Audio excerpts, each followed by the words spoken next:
Ngayon lang ako nakarinig na isang tao o mag-asawa na ganito kadami ang kotse na mamahalin.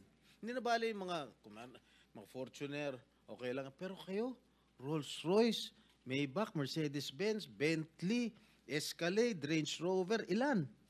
GMC, Suburban, G63, di ko na nga naintindihan yan eh.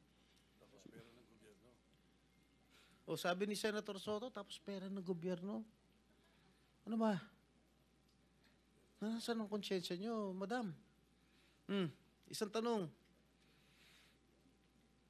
Hindi ako naniniwala na wala kayong contact sa DPWH.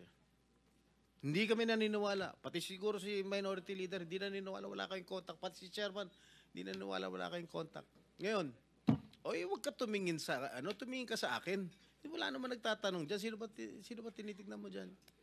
Oh, magkano binibigay mong porsyento o advance sa mga tiga DPWH para mabigyan ka ng proyekto? Wala po ako binibigyan sa DPWH po. Baka may ipakita ako sulat sa'yo. Umamin ka na. Wala po ako talagang...